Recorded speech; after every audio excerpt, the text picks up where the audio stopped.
Welcome back to the Nikki Clarke Radio Show on We Are Hotline. And joining us today is a real estate professional. Would you please welcome Estelle Blahut to the show? How are you doing today, Estelle? I'm fantastic, Nikki. Thanks for having me on the show today. Oh, you're more than welcome, and thank you for having the time with us. So let's get right into it. Let's talk about your career choice to becoming a real estate professional. How did that start? Well, it wasn't something I thought I would do when I was little, but sometimes life takes you on an adventure. I was in a marketing background and got hired by a real estate professional at a perfect opportunity, and I worked with him for almost 9 years. So I really watched the back end grow of real estate. And due to that experience and that time, I got really interested in doing real estate myself. And a lot of people told me I should do it. So I said, hey, why not? And it's been a great experience. Okay, so let's talk about the experience then. What have you learned as a real estate professional? Just by interacting with people, what are some of the values you've learned about yourself? Well, I know that you need to have a lot of patience and understanding when people are looking for a home or even selling your home. The buyer will be more aggressive with the price, and they're looking at it as the best deal, and the seller is looking at their home as their treasure, as their property. If they're nest egg a lot of the times, and they want to get the most value out of it. So you have from either standing from a buyer view or a seller view.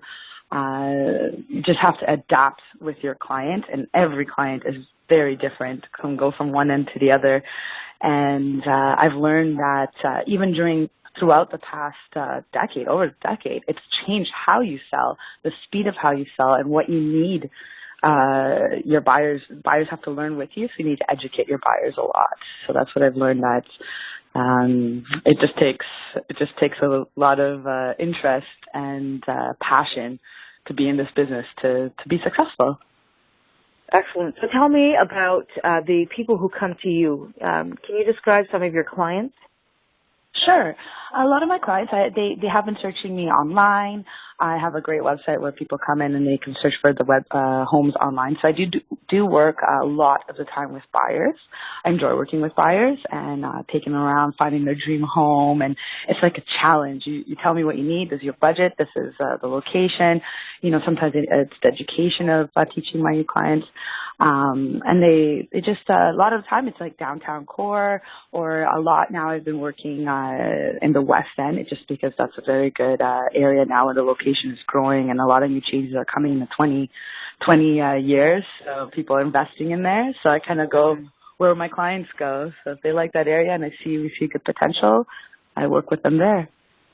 Awesome. So tell us the services that you offer. I know that one of them is giving reality checks to your clients. You give them a needs assessment, and then you help them buy or sell their home. Yes. But what other parts are there to what you do?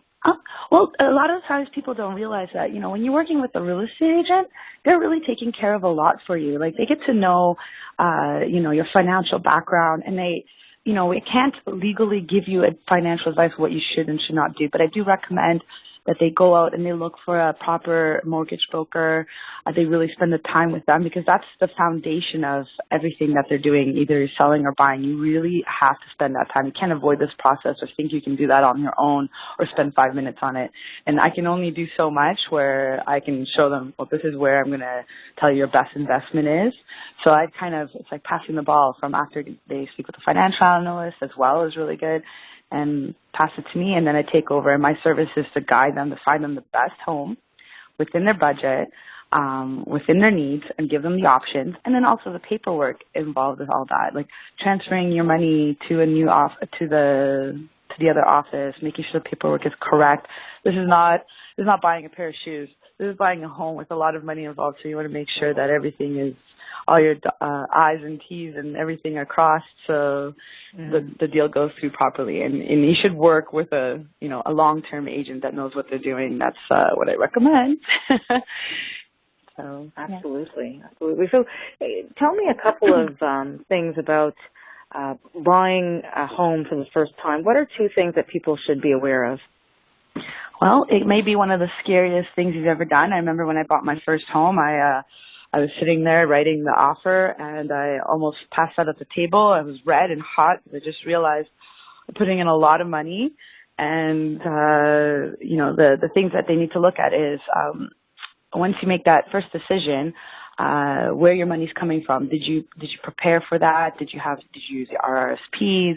Did you look at all the incentives that the government gives you? There's a lot of rebates. So that's, again, the mortgage broker and a good real estate agent will show you the list of all the things that you can get back as a first-time home buyer, because it's an excellent opportunity to take advantage of the land transfer taxes, discounts, and like there's quite a few rebates. So be prepared for that. Be prepared that once you do it, though, you might get the bug and want to keep buying more after that. All right. And what mistakes do people make when it comes to selling their home? Okay. When they come to selling home, the number one, and it's very common and people see it, is that they think that their home is better than everyone else's home, or that they think that the way it is the way it's going to sell. The market really is it's 90% of how your home is going to sell, and interest in the demand, the buyer demand is going to affect the sale of your home. But just for example, I had a home across the street from my parents, and I knew them very long, and they said, "Oh, I just want to sell my house the way it is." And I said, "There's a lot of clutter, there's a lot of items in there. You needed to get garbage trucks in there to move stuff out and get their home in a presentable manner. You don't have to do a lot. You don't have to put in, $100,000 renovations if the market's good and the housing market, people can buy it sometimes in a day, sometimes they sell quick. But you still need to have your home presentable. You have to forget about it as your home. It's the next person's home. It's what they're going to see, what they're going to want, and getting that feeling across to the seller so that they're prepared for that, so they can get the best money and the best returns for their home. That's in the end what I want from my client. If they see that, then they'll work with me again. Absolutely, absolutely. So how have you been transformed by working with others in this particular field? How's your life been changed? My life has changed because in a way that I feel really blessed doing this kind of work, because I meet so many different types of people, and I take on almost all sorts of clients, and I'm not opposed and I'm not selective. As opposed to maybe some people, they're only working with buyers, only working with sellers. I still work with rental leads, people looking for a lease in Toronto after a year, something they want to buy. But I love the adventure and adapting to a new client's needs and wants. It's a great challenge. And you're essentially gaining a friend for that period of time, and because they have to trust you with some of the most important thing that, their financials for their life at that moment. Either they're investing in a new condo, or they're buying a new place, or selling their place. It's a very emotional experience, and I love it. I just love it. It just makes me go. Great. And there must be such an emotional release for you as you see people really benefiting from your expertise. It's rewarding. It's very rewarding. Absolutely. That's wonderful. I would love for you to share now your information, how people can get in contact with you to learn more about the real estate world, and maybe perhaps help them sell their homes or get a new home. So what information could you share with us, Estelle?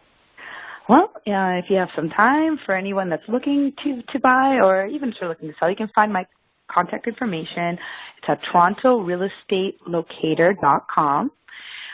You can browse for homes there. I have a 1-800 number there as well, and I have a direct line that you can reach me at 416-602-5983. You can email me.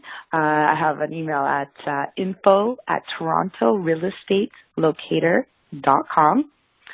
And just follow up with any questions you have. Auto-specific market questions is something best to talk over the phone or even send by email, and I can respond. I'm really open to sharing. I'm not hiding any details about the future market, so if you have questions, feel free to ask. Sometimes you just need the questions out there, and I love to share. So find me there again one more time. It's www.TorontoRealEstateLocator.com. Fantastic. Thank you so much, Estelle, for your time. The Nikki Clarke Show is about transforming lives one story at a time, and you're definitely changing lives by what you're doing, Estelle, so thank you. So you've been listening to the Nikki Clarke Radio Show on We Are Hotline. We're on Monday to Friday from 11 a.m. to noon, and if you missed the beginning of this interview, you don't have to worry. We're going to be playing it again, so listen and be transformed. Estelle, thank you. Have a fantastic day, and we wish you all the best for 2017. Great. Thank you so much, Nikki. You're welcome. Bye-bye now. Take care. Bye.